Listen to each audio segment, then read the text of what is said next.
of DragonCon is over. Actually, technically we're on day 2, but we were brain dead last night, pretty much. It was a long day. It was a fun day, and it was also a horrible day. It was every day, essentially. I apologize for my looks. I'm half dressed in my Wonder Woman outfit, and not really, I don't feel like, I know I'm not going to win the stupid hallway costume contest, so I don't even want to enter that right now. Partially the fact of what happened last night. Hatter didn't win Novice. Hatter didn't win Best in Show. Hatter didn't win Best in Materials. Hatter didn't get an honorable mention. Here, I'm just going to get the bad stuff out of the way first. And this is going to be my little rant against... sorry, Angel's changing. Sort of... I'm adjusting. She's adjusting her Wonder Woman costume. This is my complaint about the costume contest that happened last night. Let me get the brochure that says the description of the costume contest. Okay. Yes, as you can see, the little black, blue skirt and everything. Okay. Costume contest. Little attention is paid to the effort put into these wearable works of art. This contest acknowledges abilities as opposed to presentation skills. So therefore, I was expecting that they would look up close at my beading or my seams or the fact that it was lined or every little detail. That actually was what drove me crazy. I was freaking out because I forgot to bring my little scissors and I found one itty-bitty loose thread. And so thankfully someone else brought it. And so when you're reading the description, you would expect that they would look up close at your costume, even if you're entering as a novice.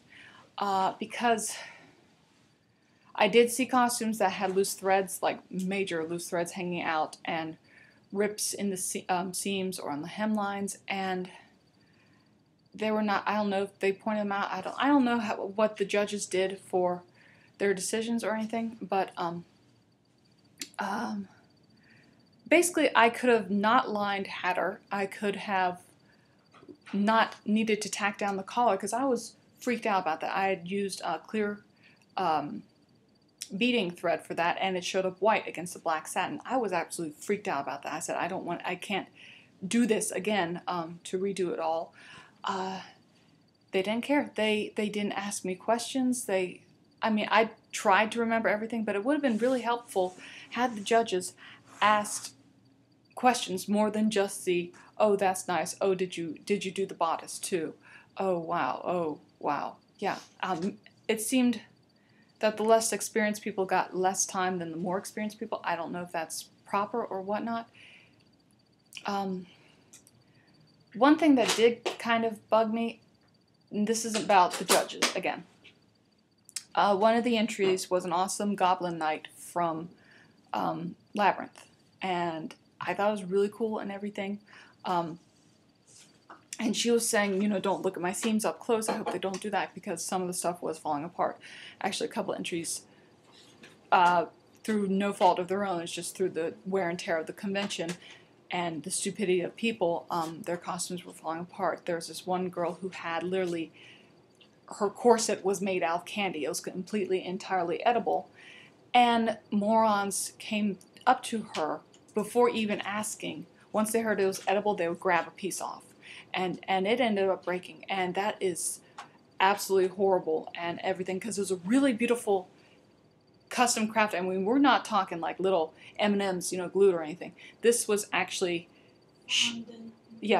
fondant and formed shape to her body. So it was one entire sheet, and she was holding it, and the people were telling her, you can't hold it when you go on stage, you can't hold it. And she looked so heartbroken and everything. And but anyway, two of the judges had worked with Jim Henson Puppetry before, and actually one of them had handled the Goblin Knights.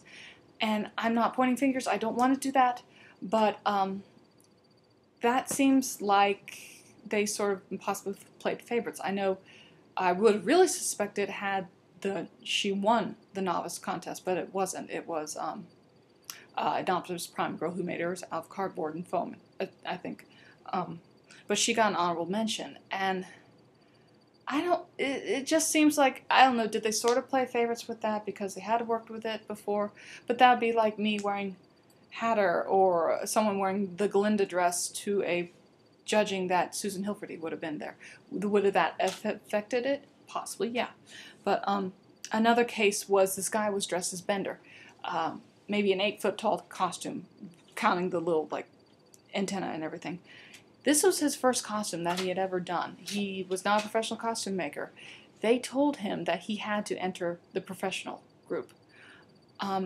He literally said, well, as Bender would say, I'm boned. Because people had abused his costume too. They'd smack him upside the head. They actually broke his front panel so it would hang open and there's nothing he could do. I just can't believe the stupidity of some people, really. You spend so much time on these costumes and you expect the little details that you worry and fret over, you know, literally losing sleep at night, and they don't pay attention or acknowledge it or anything. So, really, if I ever do that again, I'm gonna have such a spectacle of a costume that they're gonna, you know, have to acknowledge it. But the good thing is, probably since I didn't win, I can enter again in Novice next year. So that'll be something. But yes, Hatter is well received.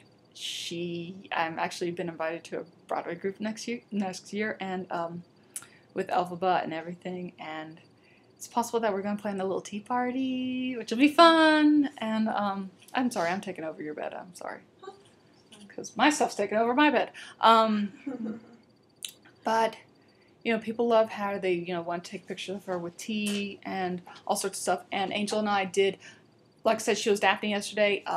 People were calling her Alice. She was well received as Daphne. She was well received as Alice, which is awesome. So, but her hair wasn't nearly as curly as Janet DeCall's, so that sucks.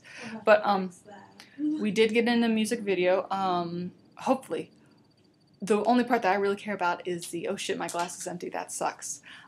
So as soon as I hear about that, I will be posting a link or make a new video say, oh my god, look at this, this is awesome, or do a montage of pictures that I find, or videos, or whatever. That's basically it for yesterday, right? Okay. I can't think. We didn't go to the mass ball because the line was insanely long and there were crazy people in the Hyatt that, you know, said, oh, we're from the Freak Hotel. Yeah, they were not convention goers. They were smoking cigars and all sorts of stuff and demanding, because they were having pictures taken with this fantastic White Queen and the Queen of Hearts from the Tim Burton Wonderland, which I got a picture of with Hatter, with her little masquerade mask on. And they're like, oh, give me a kiss, give me, you know, just like, they were grown men, at least in their 40s, and they were acting like complete and utter morons. But enjoying it so far. Just did the parade, which is really awesome, and I'll talk about that in another video since I'm running out of time. But both Wonder Women were well received. Yes, yes, exactly. And now we got nothing to do until the DC shoot, which is at 4. And I'm just wearing a nice little green dress that's slightly skimpy, and lots of gold jewelry. Yes, because I'm Cersei, the hooker. So that's it for now. I'll see you guys next video. Okay, bye.